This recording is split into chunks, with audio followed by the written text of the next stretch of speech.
जी महाराज के इस पावन तपोभूमि में ये आज की अमृतवाणी उनकी कृपा आशीर्वाद से प्रसारित कर रहा हूं।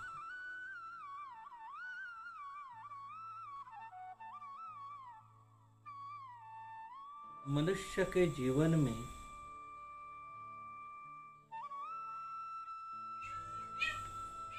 जन्म से अंत तक जो अज्ञान स्वरूप का अंधकार है, उस अज्ञान स्वरूप का अंधकार जब तक सद्गुरु की कृपा होती नहीं है, तब तक ये अंधकार मनुष्य के जीवन में जाएगा नहीं। सद्गुरु की दिव्यमय शक्ति, सद्गुरु का ज्ञान और सद्गुरु की कृपा इस धरती पे जन्मे हुए मुमुक्ष तथा मनुष्य जैसे जीव मात्रा के अंधकार को दूर कर देता है।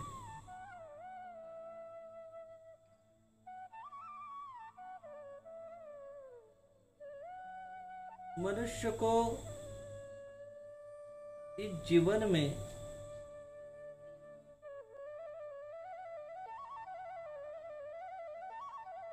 निर्गुण निराकार इस परमात्मा के शक्ति का तथा इस परमात्मा के निर्गुण निराकार की पहचान सद्गुरु के कृपा आशीर्वाद से ही प्राप्त हो जाती।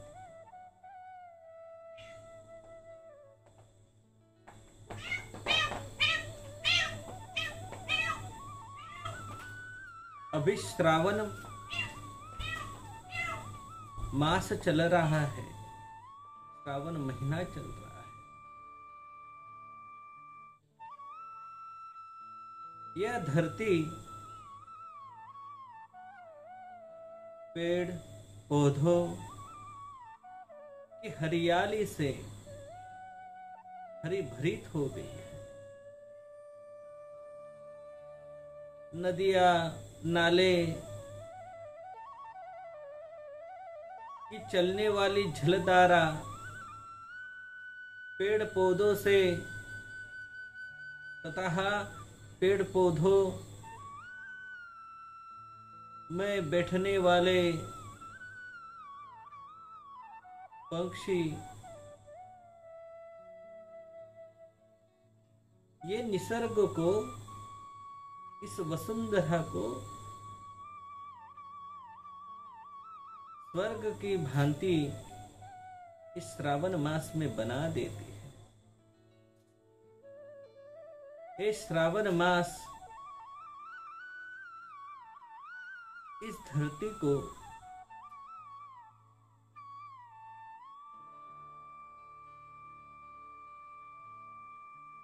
इतना सुंदर कर देता है कि जैसे स्वर्ग में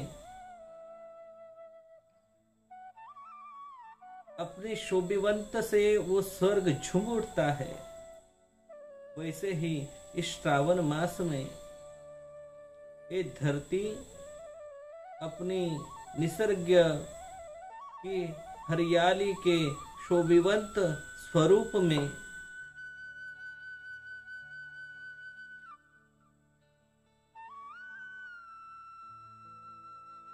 अपनी सुंदरताएं प्रकट कर देती है। श्रावण मास में इस निसर्ग की सुंदरता में मनुष्य को उपासनाएं करनी पड़ती है, तो वो शिव तत्वों की। इस श्रावण मास में शिव तत्व की उपासना सर्वश्रेष्ठ मानी गई है। तो क्यों मानी गई है? ये शिव तत्व निर्गुण निराकार परमात्मा के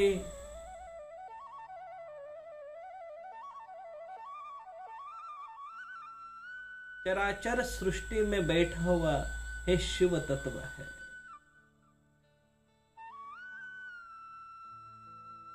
इन निर्गुण निराकार सृष्टि में जैसा ये शिव तत्व है, वैसे ही शिव तत्व इस मनुष्य के अंदर बैठने वाले आत्मा में परिपूर्ण है। इस श्रावण मास में जैसी ये सृष्टि अपनी विविध रूपों से परिपूर्ण हो जाती है, वैसे ही इस मनुष्य के अंदर बैठने वाला आत्मा ये शिव स्वरूप, ये आत्मा जो परिपूर्ण है, उसको मनुष्य के अंदर भीतर अपने ध्यान से, अपने तप से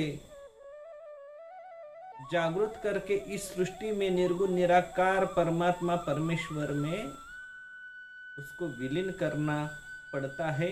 इसलिए श्रावण मास की तपश्चर्या, आराधना, उपासना सर्वश्रेष्ठ मानी गई है।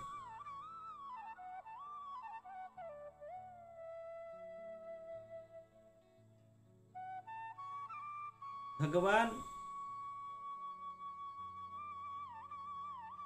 महादेव स्वरूप भगवान दत्तात्रेय, इनकी आराधनाएं इस श्रावण मास में सर्वश्रेष्ठ मानी गई है, क्योंकि भगवान दत्तात्रेय में शिव तत्व का पूरा शक्ति स्वरूप है,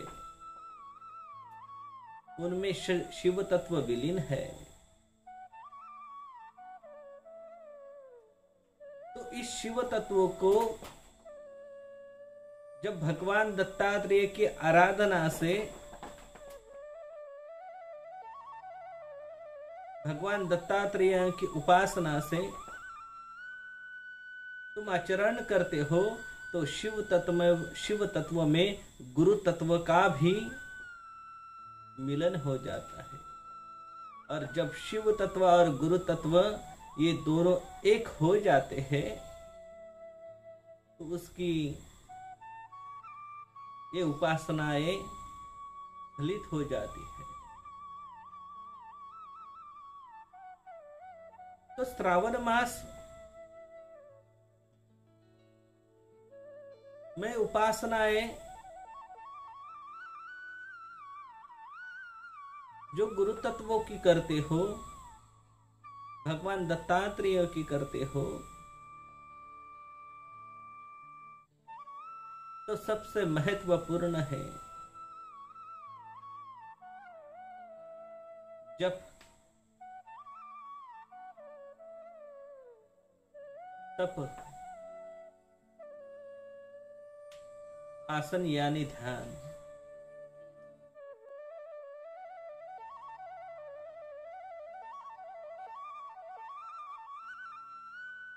जप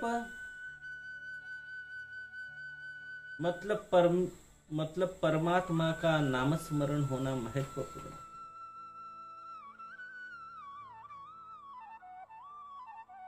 अनन्य साधारण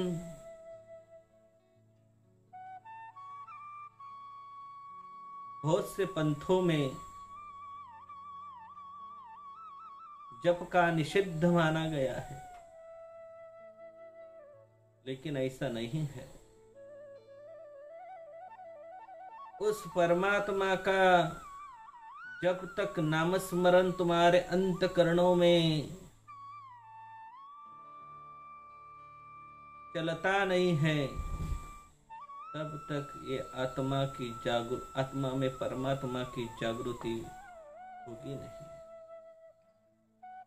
जैसे कि पेट भरने के लिए जब तक तुम्हारा मुंह खुलेगा नहीं, तब तक मुंह में अनाज जाएगा नहीं, और अनाज जब तक चबाते नहीं हो तब तक वो पेट में जाएगा नहीं और पेट को हजम नहीं होगा। वैसा ही तुम्हारे प्रिय भगवान का नामस्मरण होना, जप होना महत्वपूर्ण है। और जब तुम ये जप करते हो, तब तुम्हारा एक शरीर एक आसन धारा में बैठते हुए एकाग्र शीलता में मनो की कल्प और विकल्पों की धाराओं में वो ना रह के, वो कल्प विकल्प धाराओं को तोड़ के एकाग्र अवस्था में प्राप्त होना शुरू हो जाता है।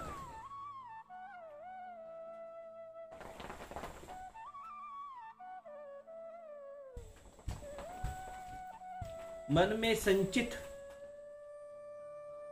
इस भौतालिक विचारों को तोड़ने के लिए जप करना महत्वपूर्ण है। जो सर्वश्रेष्ठ प्रिय परमेश्वर के नाम से, जब से ये भौतिक विचारों के इस चक्रव्यूह को तुम्हें निकाल के उस परमात्मा की आसन धाराओं को, ध्यान धाराओं को एकाग्र बना देती है।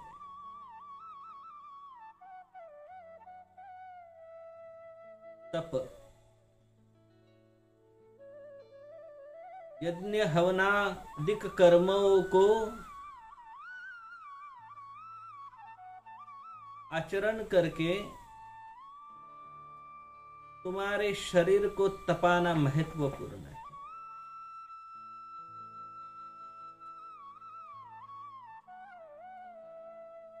हवन यज्ञादि कर्म से भी तप बन जाता है, और आसन धाराओं से या आसन कर्म से, ध्यान कर्म से भी तप बन जाता है। जब तुम हवन यज्ञादिक कर्मों को आचरित करके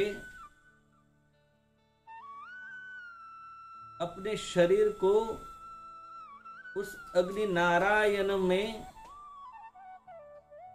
एकाग्र कर देते हो, तब उस अग्नि में जिस भी भगवान की आहुति देते हो, उस भगवान की आहुति देते वक्त अपने मुख से उस भगवान का जब उच्चारण हो जाता है, तो उस उच्चारण से उस अग्नि नारायण के मुख में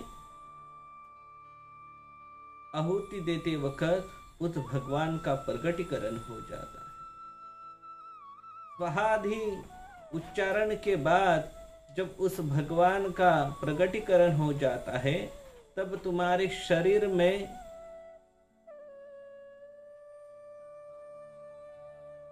बैठा हुआ इस आत्म की ज्योत और अग्नि नारायण में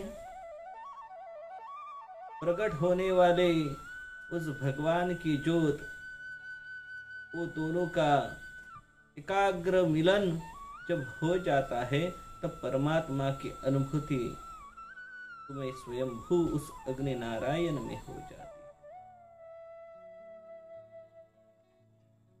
लेकिन इस हवनादि कर्मों में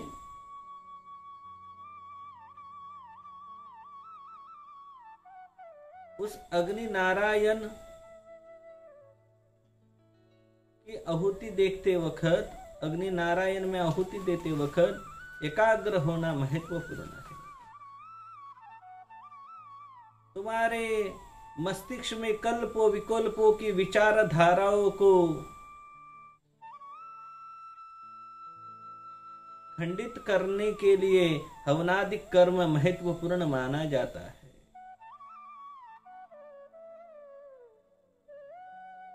इसके लिए तपन यानी तप महत्वपूर्ण है। ततः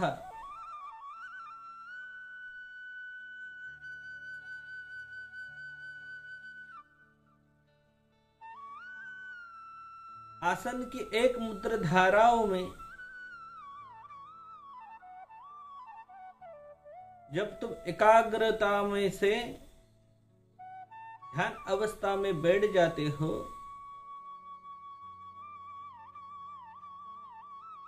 तो शरीर का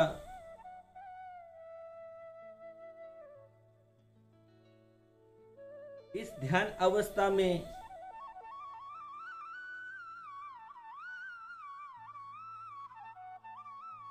परमात्मा और परमेश्वर का तप तुम्हें चेतनाएं प्रकट कर देता है और तुम्हारे शरीर को तपाना शुरू कर देता है।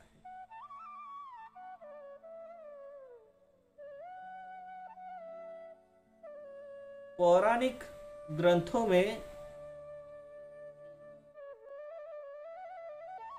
आपने पढ़ा होगा कि 12-12 साल 24-24 साल ऋषि मुनियों ने तप किया है, अपने शरीर को तपाया है।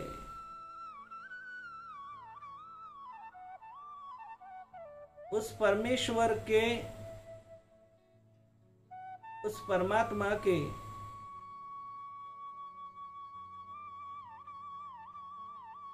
नामस्मरण में, उस परमात्मा का ध्यान करते वक्त अपने शरीर में जो ऊर्जाएं उत्पन्न कर देता है, उसे आत्मा की दिव्यमय शक्ति जागृत होके इस शरीर को तपा देती है और इस शरीर को तपाने, उस शरीर को तपा देती है और उस जब शरीर को तपा देती है तब शरीर के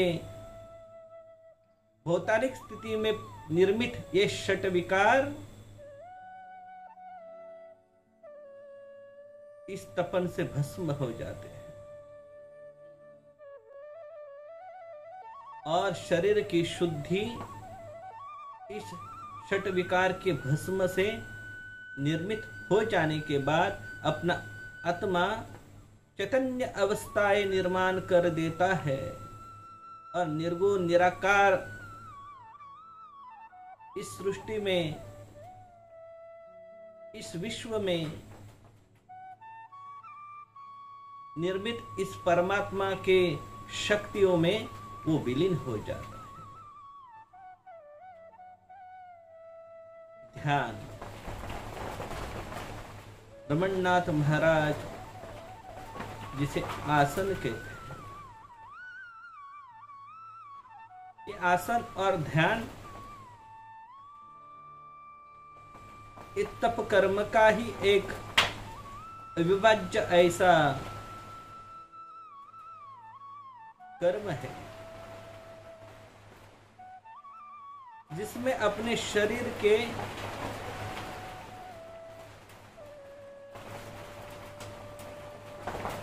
अनन्य मोह, माया और कल्पों विकल्पों को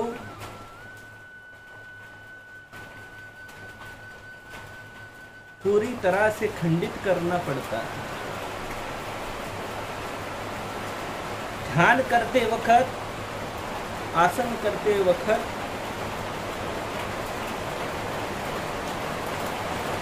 इस आसन संकलित ध्यान में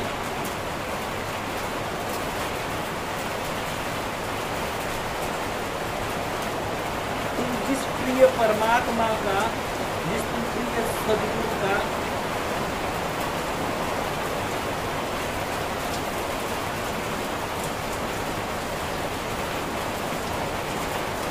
पूजा करते हो, उनका अपने शरीर में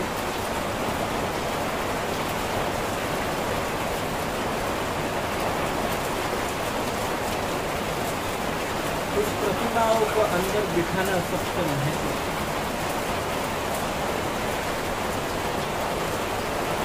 इस ध्यान संकलित आसक्त अवस्था में भौतिक स्थितियों को खंडित करके, भौतिक स्थितियों को छोड़ के सूक्ष्म अवस्था में उन्हें पदार्पण करना। तो भौतिक अवस्थाएं मनोविकारों से चलती है और सूक्ष्म अवस्थाएं ये आत्माओं की निर्गुण निराकार स्वरूप में चलती है।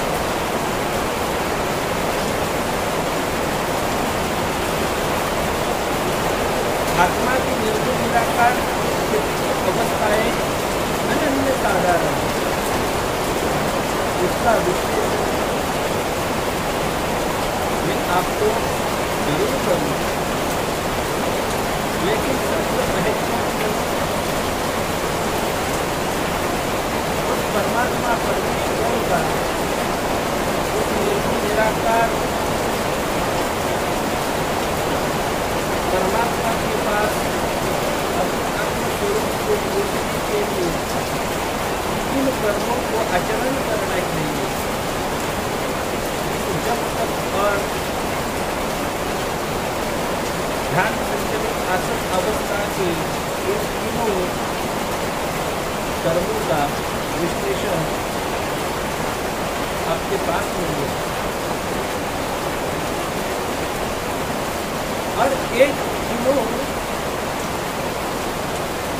जो कर्म है वो कर्म सद्गुरु कृपा बिना और सद्गुरु के आशीर्वाद बिना नहीं करते। ये तीनों कर्मों को एक साधारण उच्चारण करना आसान है, लेकिन जब उसका आचरण करते हो, आचरण करते वक्त सदगुरु के ज्ञान बिना उनमें कर्म की कमी है।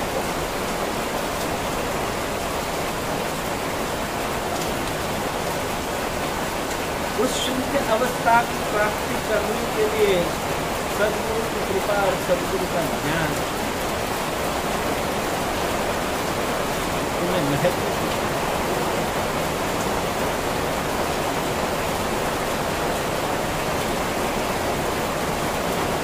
एक जगह से दूसरे जगह तक अगर पहुंचना है,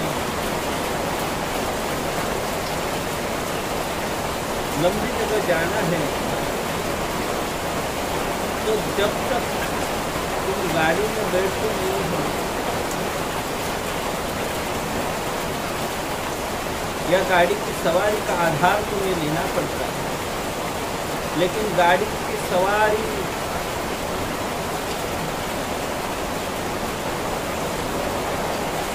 करने का ज्ञान अगर तुम्हें नहीं होगा तो इस गाड़ी को चला पाओगे नहीं। इसी प्रकार से इस निर्गुण निराकार परमात्मा में विलीन होने के लिए इस आत्मस्वरूप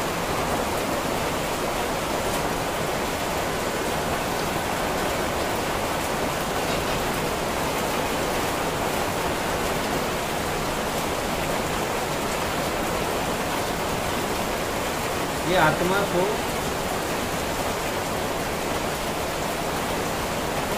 उस निर्गुण निराकार परमात्मा में विलीन करने के लिए सदगुरु की कृपा और सदगुरु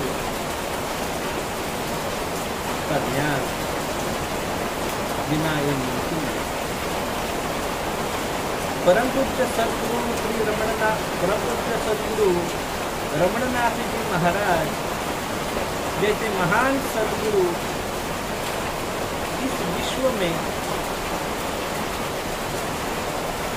मनुष्य के उद्धार के लिए अखंड रूप से समाधि अवस्था में बैठे हुए, उनके सानिध्य में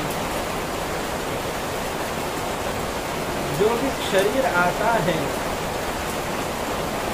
और सदगुरु की कृपा दृष्टि उस मनुष्य पे जब पड़ती है तो सदगुरु उसका उद्धार जरूर करते। सदगुरु के सानिध्य में चलते वक्त जब मनुष्य सदगुरु के सानिध्य में आ जाता है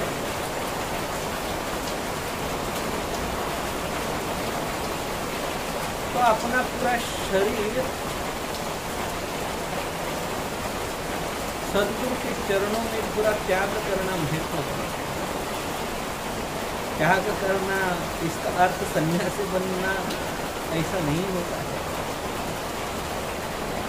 जब वह सदगुरु से मिलता है,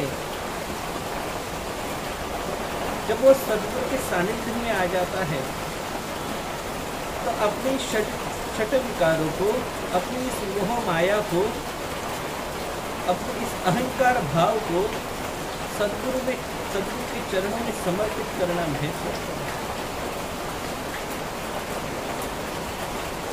और जब अपना अहंकार, अपनी माया, अपना मोह, अपना क्रोध, अपना मद, अपना मत्सर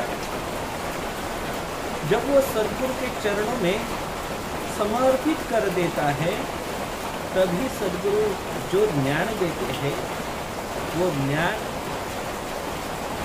उसके मस्तिष्क में वो समा जाएगा। देखो, अगर मिट्टी का बर्तन जल से भरा होगा, मिट्टी का जब जल से पूरा भरा होगा तो ऊपर से कितना भी जल डालो तो समाएगा नहीं। इसी प्रकार से जब तक ये मनुष्य अपने षट विकारों से जब तक परिपूर्ण भरा हुआ है और जब तक वो सदगुरु के चरणों में उस षट विकारों को समर्पित कर नहीं देता, तब सदगुरु जो भी ज्ञान देते हैं उसमें उस मनुष्य शरीर में वो समाएगा। उसके लिए सदगुरु के सानिध्य में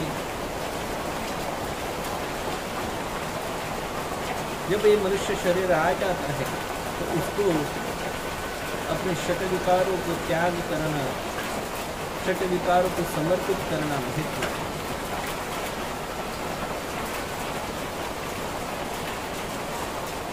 जब वो सदगुरु के सेवा में लग जाता है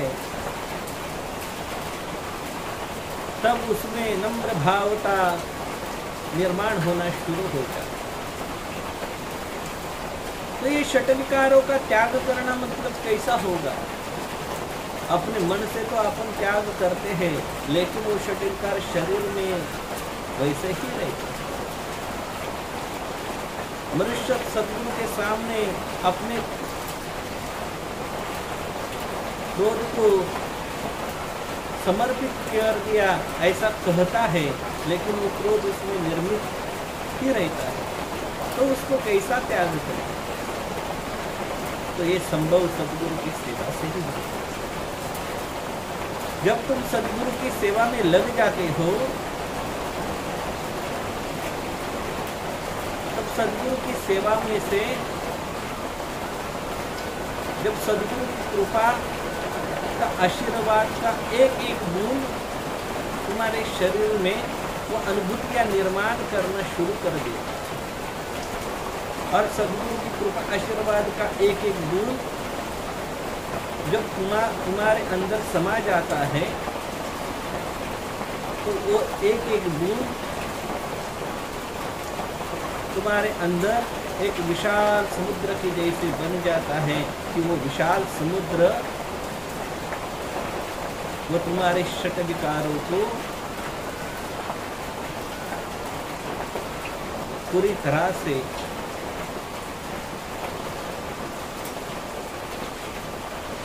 खत्म कर दे। ऐसे अनन्य साधारण अवस्थाएं अगर प्राप्त करनी है तो सद्गुरु की कृपा आशीर्वाद बिना ये तुम्हें प्राप्त नहीं होगा। महान योगी महात्मा इस धरती पे आके अखंड रूप से तपश्चर्या करके मनुष्य और मनुष्य की जीव मात्रा के उद्धार के लिए इस धरती पे अखंड रूप से तपश्चर्या कर रहे हैं। भले ही उन्होंने अपना शरीर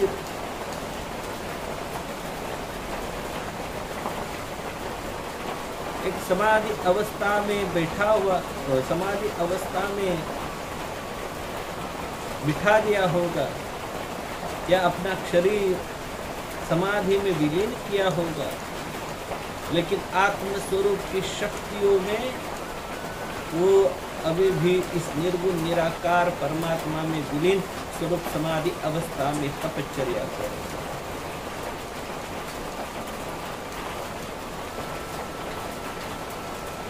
अपने जीवन में प्रपंच करते वक्त, संसार करते वक्त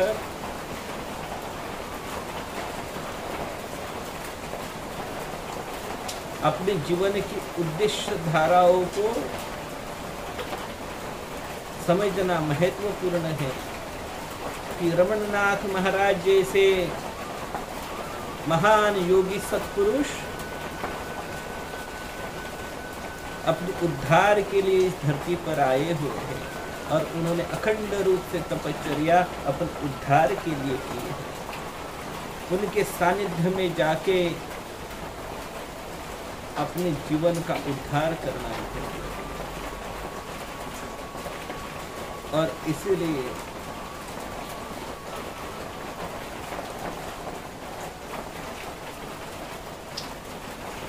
भगवान दत्तात्रेय इस विश्व के गुरु बने हुए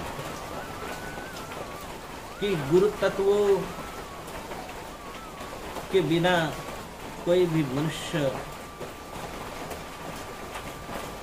अपने जीवन के अंधकार से मुक्त नहीं हो पाएगा। इसलिए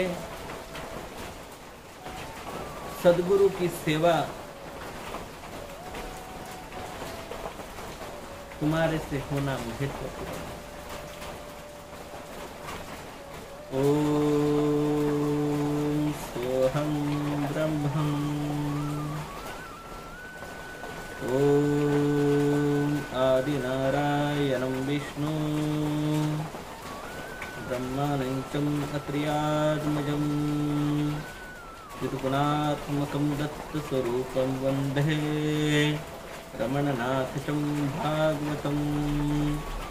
दिव्यरूपाय कृपादत्त अवदुम्बरवृक्षस्वरूपाय विश्वकल्याणाय समाधिस्थ रमणनाथाय नमो नमः।